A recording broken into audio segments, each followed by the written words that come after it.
Hey guys, what's up? It's me, Thomas. Today we're back here with a kill count. We're here with 1989's Stepfather II. So, yep, despite the first film ending up with this first, for the death, now we're checking out a sequel where he actually managed to survive. Surprising, I know. Anywho, let's see what happens the second time around for the Stepfather. Be sure to like, subscribe for more. Hope you enjoy. Here we go. Welcome to the Kill Count, where Hey, we James. tally up the victims in all our favorite horror movies and show you they how were they made. I'm James A. Janice, and today, for Father's Day, we're looking at Stepfather II, Make do Room that. for Daddy, released remarkably in theaters in 1989. I covered the first Stepfather last Father's Day, and it was such a damn good time. Not only was it fun to make a kill count for, but it's also just a good movie. It's a well-shot, well-acted, wonderfully suspenseful thriller, which makes the cheap familiarity of this sequel so much more disappointing. This movie is a mite worse than mid, but when you've already seen a good version of something, it sucks to watch the pieces reassembled into an uninspired copy. Stepfather 2 takes place shortly after the first film. It's one of those sequels that starts with the killer behind bars and a doctor trying to rehabilitate them. Kinda like The Dentist 2, or Silent Night, Deadly Night 2. Forget it, Doc. That guy's irredeemable, except for his excitement over colorful vehicles. Red car. Good point. Just like those sequels, Stepfather 2 isn't good, despite the best efforts of its cast. A returning Terry O'Quinn puts in his usual top-notch work, and the new supporting cast members are more than capable, but they just can't elevate the shoddy craftsmanship of a movie that feels bored of itself. It moves through dialogue and action like they're a homework task, without anything of cinematic interest. Instead of a thriller, it tries to be more of a horror movie, but sadly, isn't good at being either. Even the music, outside of the recycled main theme, is egregious. It's as melodramatic as daytime television. I love Jerry Blake as a character and think that he's an underrated killer in the horror canon, but this sequel doesn't do him any favors. It was written by a guy who never wrote anything so much you can do. before or after, and directed by the late Jeff Burr, whose career mostly consisted of horror sequels that were sometimes fun, but never anything you could call good. Of course, a bad movie often makes for a great kill count, especially when it's from the 80s. I mean, where else can you find shit like this? Room for daddy, huh? Daddy's here, huh? How much work? Fair enough. Oh, a text. What do you got? Read text. Hello, James. It's me, your step counter, Zoran. It's an emergency. Step counter? I'm being questioned on if I really work for Dead Meat. Please click this link and verify my employment information. I mean, if it's an emergency, I guess. Don't. Wait a minute. Hold Wait, up, no. yeah. Send. Wait, this seems weird. How do I really know it's you? After all, in this day and age, there's a lot of ways people can fish for our information, like with imposter links that mimic banks, social media, shipping services, or even co-workers. I mean, how many texts have you gotten lately about packages that can't be delivered until you verify information? That's why you always need to check links, especially the hyperlink, for anything indicating it's not the real site, like an extra letter or a missing letter. And you can take it one step further with threat protection from today's sponsor, NordVPN, baby. which is always on the lookout to protect you from malicious sites, downloads, trackers, and intrusive ads. Send, sorry, Zoran, but I think you're on your own. You said I'm on my own. Oh. Use our link to get a huge discount on a 2-year plan plus 4 additional Sorry, bonus Zoran. months at nordvpn.com/deadmeat. fair, you shouldn't have It's fished. risk-free with Nord's 30-day money-back guarantee. Get it at nordvpn.com/deadmeat or click the link in the description below. How much work will this evil here we go. stepdaddy make for your favorite kill daddy? Let's go find out and get the kills. Got nothing else. Begins with a recap of the original. It's First, called the Make Room for voiceover. Daddy. Wow. Who am I here?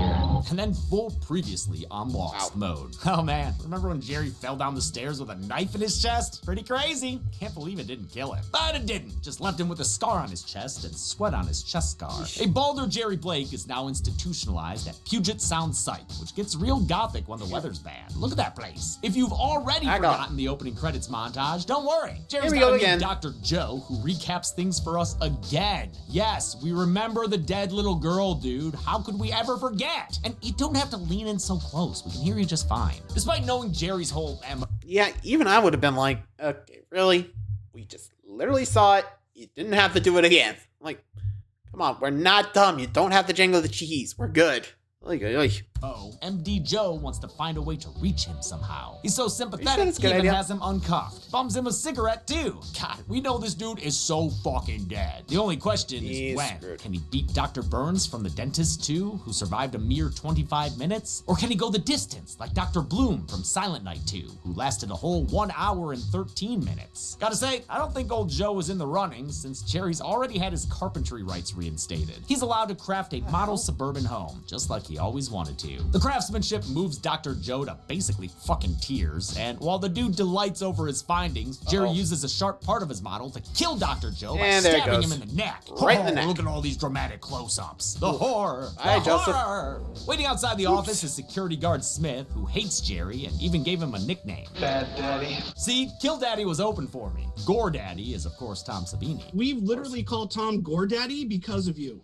Oh, He made him a coffee mug at the shop that says Gore Daddy. Smith does that stupid entering a room without looking thing that's unrealistic, but allows a horror character to get attacked and killed more easily. But man, is it dumb. And a pet peeve of mine in cheap horror movies. A security guard wouldn't do that. He'd walk in looking where he was going. Jerry steals Smith's uniform and mustachios himself. All it takes is some craft glue and a pile of hairs he's been sedulously collecting with a nightly ritual of pore plucking. Trichotillomania paying off. He leaves real casual-like, whistling his favorite tune. Smith, you sleep again. A re-de-mustached Jerry then finds a ride when he comes across a dude and slams his hands in the boot. I don't know how he actually kills him. We don't see that shit. Maybe broken hands were enough for the guy. Now, who knows? The car and Could've used the the police money are baton. nice, but Jerry knows the real tickets to freedom are a hairpiece and contacts. Oh, check and check. All right, buddy, you're good to go. Get back to the fight. Except before he can get to killing again, we've got to sit through yet another recap courtesy of a news report. boy. This time, we hear about the first movie's events again, and everything we just saw happen a few minutes ago. Who's this movie made for? The guy from Memento? Despite the dad hunt underway, me. Jerry ain't scared. He's searching for that perfect suburban life. And look at that, the TV shows him exactly where he can find one. Palm Meadows, a planned community that lets Americans live the dream. Jerry heads there as fast as he fucking can. There He you go. arrives with a new identity, Dr. Gene Clifford, a psychologist who deals with family issues. I find that everything in life begins or ends with the family, one way or another. He finds a house in Yikes. Palm Harsh. Meadows right the fuck away, and it'll work for him, even if he doesn't love the lack of basement. Well, my last house had a basement workshop. I like to work with my hands. Yeah, he sure loved batting lights like cat toys down there. But that's okay, he's in Palm Meadows, a place for families. And even better, his hottie hot realtor Carol lives right across the street. She's a recent divorcee with a fatherless kid, and that is exactly Jerry's kink. No wonder he moves in, what, that night? Dude just Damn, he's forked fast. over his down payment in cash and got to yeeting that sale sign out of the yard. Anything to live in this warmly shot world, which director Jeff Burr contrasts with the cold depiction of the psych ward. Carol's a working single. Like, I'm curious, like, did you just... What? Where'd you get the money? Like, I know we're not supposed to question it, but still. That fast? Yeesh. Anyway.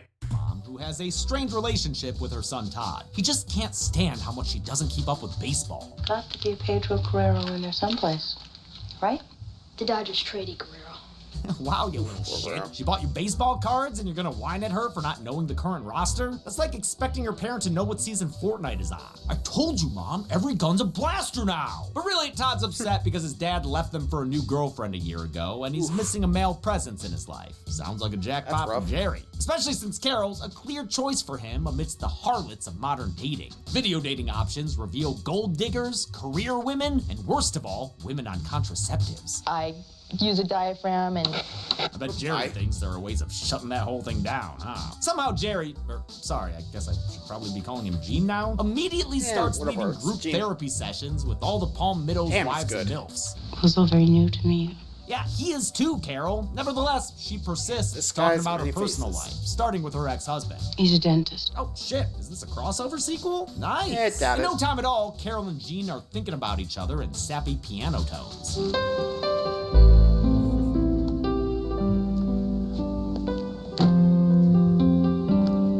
Ugh. Carol's play played by Meg Really? Foster, who was hired mere days before production began. Really? Director Bird didn't want her for the role, despite her strong acting. Fans of They Live know. But Bird thought she looked Cool. too striking and exotic, and that Jerry would go for someone with more of an all-American appearance. You know, a real apple pie maker. A bump in between the two of them reveals Jean's sad single man dinners, so she invites him to a takeout dinner date at her place. Todd is there too, but not for long. He sulks away from the table to go throw balls at the garage. Ha, typical Todd. Good thing this total fucking stranger is here to step in and turn it into a pitching lesson. The paternal display wins over son and mom, and before you know it, they're nailing. Not Jean and Carol, Not like Jean that. and Todd. I meant nailing wood. What did you think? Oh, gross. Gross. Whoa, and Todd even gets a custom Hey, skateboard ramp? nice. Damn, Gene Bean, didn't know you Go, were so Todd. extreme. Pretty soon, Step Pap is happy and right where he wants to be. Home sweet home. Which is also the kill count where the business gag first appeared in a Business. gradual build-up. That's good kill count trivia right there. Gene's world gets Look at that. turned upside down when Carol's ex comes back around, having finally left the girlfriend he ran off with. Sure, Gene may shake Philip's hand on the outside, but on the inside, it's back to Raging Jerry in the workshop. Room for Daddy, huh? Daddy's here, huh? All that daddy talk means he can't hear when his home is fucking invaded. What are you doing, lady? It's mail lady Maddie, local woman Maddie. and Carol's best friend. She thought Gene was cute at first, but has grown suspicious of the way he's always got that murderous look to him. She left her hat here during Gene's last Women of the World Summit, and after breaking in to get it back, she decides to get snoopy. While trying to take Woodstock of the good doctor's notes, Really? he finds her and scares her half to death. But don't worry, Maddie, he won't put that hammer to use just yet. No, not just yet. Maddie is played by horror You got legend lucky, Maddie. Caroline Williams, best known as the kick-ass Stretch in Texas Chainsaw Stretch. Massacre 2. She's in a fair number of horror sequels. I have a resume riddled with Roman numerals. One of them is Leprechaun 3, Three. where she was subject to my yeah. favorite kill of the franchise. We salute those blowing up boobs and butt. Oh, yes, we do. Kablam! Maddie has seen through Gene's weirdness by now and calls out what I've been saying this whole time. Here we are, we're pouring our hearts out to some guy who no one knows diddly about. But Carol still thinks fondly of Jer Bear, even if she can't be with him right now. She explains to Gene that Todd Yeah, I'm a little worried there. Like, seriously. Hammer, I mean, like, yeah, I think your new boy toys, there's a little something going on in that head of his. Just be careful, alright? For you and your son's sake. Like, I'm just saying. I'd probably be like, okay, never going alone, being alone with him ever again. Anyway. Todd needs his father, so she's taking Philip back. Even if the kid doesn't seem to want his dad back anymore. He's got Mean Gene now. That guy built him a skateboard ramp. And if he gets all A's, maybe he can get a quarter pipe too. Phil goes over to Gene's house for a free therapy lesson, but only because Carol asked him to. He doesn't want to be there. Let's get something straight. I'm only here for Carol's sake. She wants you to check me out, see if I'm for real this time. Well, I am. Oh, that's good, because Gene's for real too. For real about to crack this bottle over your head, ha ha! Jerry screams at Phil for being a deadbeat as he beats him dead, shown to us in cutaways of blood squirting on things, which Damn. is often a sign of cheapness. Cheapness plagues this whole movie, unfortunately. Co-producer William Bird, budget? director Jeff Burr's brother, said the lack of coverage was due to their low budget of under $2 million. Seems like the only thing they spent money on was Terry O'Quinn. He was initially reluctant to return, even though he liked playing the character in the first movie. It was good fun for that reason, and I got to get a little bit wacky. Eventually, they offered him enough to come back, and he pitched ideas for the story and character, all while never being a dick or a diva about it. This is the movie he could have been an asshole on, and he was exactly the opposite. Man, O'Quinn seems so cool. Gene drives Phil's body back to the hotel he was staying at. He's got to cover his tracks, which will be a piece of cake for old Jerry. He's had years of practice making people disappear. Come on, Phil. Let's take a ride. The ride they take is to a junkyard where Terry O'Quinn's stunt driver double spins Phil's car all over the place. Haha, Jerry's having a great time. But then he crashes it and just leaves it in the junkyard? That's your plan, Jer Bear? I thought you'd have something more untraceable. This is worse than the Norman Bates / Pearl Douglas method. And you risk dog piss bringing him back to life. I guess there's only one thing Jerry knows how to do well. Wrestling here. And that is whistling in the dark. Gene gets back to his house and tells Todd that his dad left town again. The kid blames himself, but Gene Machine tells him not to worry. He can make him a sandwich and teach him a song. Todd Scott is played by a 13-year-old Jonathan Brandis, the year before he was Bill in the It miniseries. Really? Bill? Oh, wait, that's the same kid? Wow. Oh, gee, Bill. Cool. Brandis sadly died at the age of 27 in 2003. I guess Jerry knows how to hide a body better than I do, because the junkyard cover-up works when Phil's corpse gets the John LaBatt treatment. His disappearance makes Carol believe he ran out on her again. Excellent. Now she's vulnerable to the call of the gene peen. He's got her dressing up like a little sailor for him and everything. That's cute. The two of them announced their relationship publicly at a barbecue. She's agreed to become my wife. Oh, word? Marriage already? What the fuck is the matter with you, Carol? That's straight reckless. Maddie thinks it's sus as fuck too, and straight up tells Carol to her face. She says they can't trust Gene, especially since he says all his relatives are dead. He's like Don Draper. He has no people. You can't trust a person like that. But Carol says that's a shitty reason to judge somebody and tells her friend to fuck off. That night, Carol...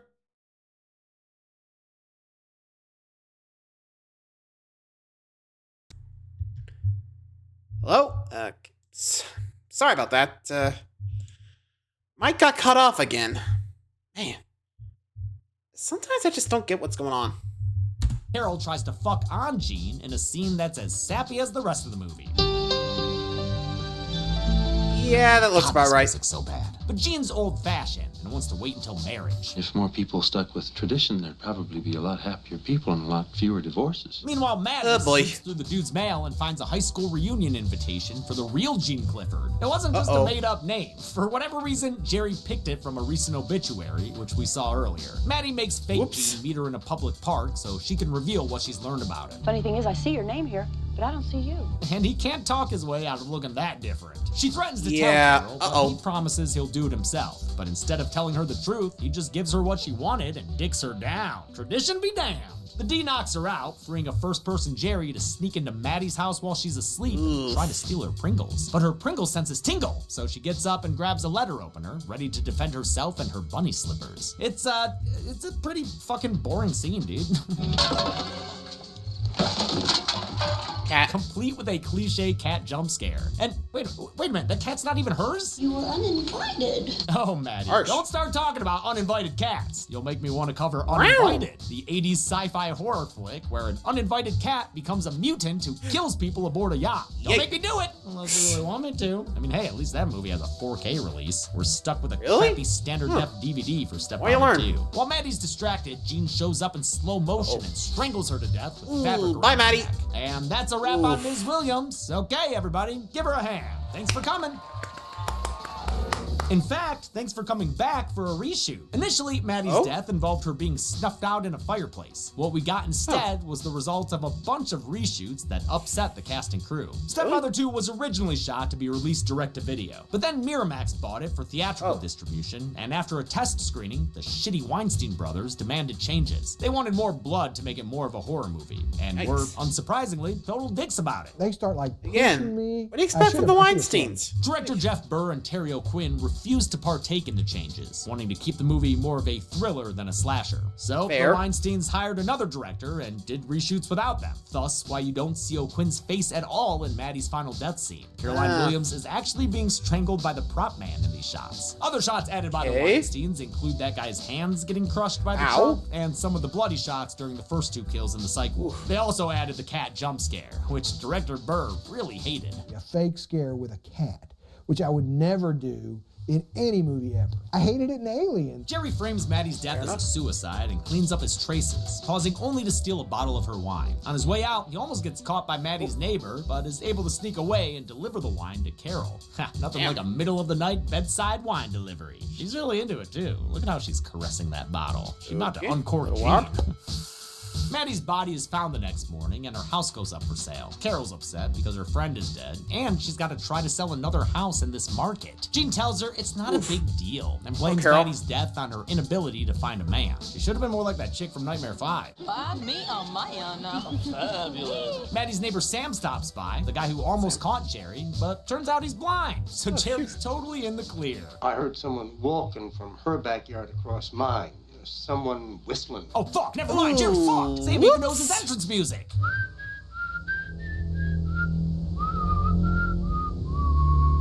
Dude, what if Camp Town you're in trouble. Video copyright claimed? Gene tells Carol to ignore this revelation that her best friend may have been murdered. Carol, people die. Life goes on. We have a lot to do. You have a wedding to plan. Carol, a human being, says that's fucked up and that she needs to postpone no the kidding. wedding. That goes about as well as you'd expect for Scary Jerry, who starts to blow up but impressively pivots at the last minute. I love you. I love you too, G. And it works. Carol's back in for the wedding. I guess Maddie can rest in piss. They have a wedding with all of her not dead friends, and Carol gets a bottle of wine from Maddie's parents. While getting ready for her nuptials, she realizes it's the same kind Jean brought her the night Maddie died. Even more damning, she hears Todd whistling Camptown Races. I love the moment when Jerry hears him whistling it too. His enjoyment of the tune quickly turns to the realization that might screw him over. And sure enough, Where did you learn? Todd says he learned it from him. He learned it from watching Gene. Jerry tries to act like it's no big deal. And here we Carol go. ain't having it. You taught my son the same fucking song that Sam heard the night that Maddie died. That's the difference. Now answer the question. Where did you get the wine? Jerry realizes he's cooked and starts whining about everything he's done for her. I even had sex with you, for God's sake! Yeah, the poor guy. He refuses to let another woman leave his life. At least, not on her terms. He grabs her and gets violent, kicking off a fight scene where O'Quinn and Foster mostly did their own stunts. Todd enters the room and almost gets an underage face full of booze, but ducks the bottle and runs the fuck away. Go, go, go, go, go! Go, kid, go! Shit, little man. You should have kept running instead of trying to hide. Now you're trapped in the closet. Carol tries looking for her son, but it's difficult when Jerry keeps tackling her to the ground. A fork in the hand buys her a little bit of time until he tosses her over the table and takes it out. Not a problem. Thankfully, Todd's a crafty boy and is able to free himself from the closet. Happy Pride Month! So right as Jerry moves to cut Carol open with a cake knife, Todd saves his mom with a hammer bash. He follows it up with a claw to the chest that puts Jerry Jean on the ground. Good job, Todd Meister. You truly are the man of the house now. Oh yeah, there's a wedding that was supposed to happen. You know, I think people are gonna remember this. Awkward. Hey, she ain't marrying that kid, is she? The movie ends with Gene apparently dying, but we know there's a third one, so he ain't going on the count. Consider this death annulled. How many people did dear old dad make dear old dead? Let's Let's find go out. find out against the numbers again. Can't tell races again.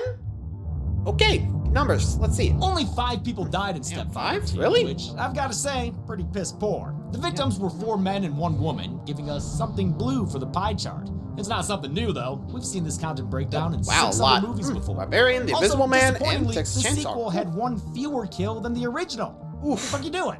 With a That's runtime of rough. 88 minutes, Stepfather 2 had a kill on average every 17.6 minutes. I'll give the Golden Chainsaw for coolest kill to, no one, actually. This movie tries to be more of a slasher than the first one, but Yeah, hell, that fucked up badly. I award you no points, and may God have mercy on your soul. Good Don't day, say sir. for lamest kill, we'll go That's to it. that driver guy, since we only saw his hands get slammed in the trunk. Ow. And that's it. Stepfather 2 came out in 1989, and everyone recognized it for the turd that it was, so it made no money, and everyone hated it. I love a happy ending. Dude, Fair if enough. you want, I can do the Hit 3rd movie next year, where Jerry survives but gets plastic surgery so he can be played by a different guy. But until next time, I'm James Yeah, that's H. enough for now. This has been the Kill Count.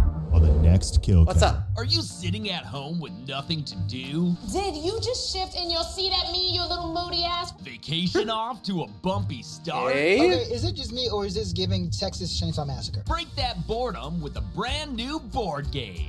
Really? A candlestick? Do you think you include? No, not that one. This one. The Blackening? It's a blast for the whole family. This game got bad vibes. Yeah, about that back. No, thank you. Join the fun as you race your friends in this game about race. You are a black character in a horror movie. Prove that you can stay alive. Don't wake the slasher, or you might end up needing an operation. Right. I got shot once. Twice. In the same spot. One hole. If you lose, you die. This game is impossible to win. But if you win, you might just make it back home. I would like to celebrate freedom. Freedom. Warning, game contains small pieces. Why I gotta get a bottle? Because you're literally a drone. So this week, bring home a game of the Blackening. I do need fun. Didn't say that. Juneteenth, watch the kill count. Ages 12 and up, only on Dead Meat. Why the fuck black women gotta save everyone all the goddamn time? The Blackening. Okay, I'm not sure I'm gonna check that one out, but okay. By the way, sorry for the mic thing. I don't know why it stalled. I'll see if I can mess around with it, but anyway, till next time. Adios, guys.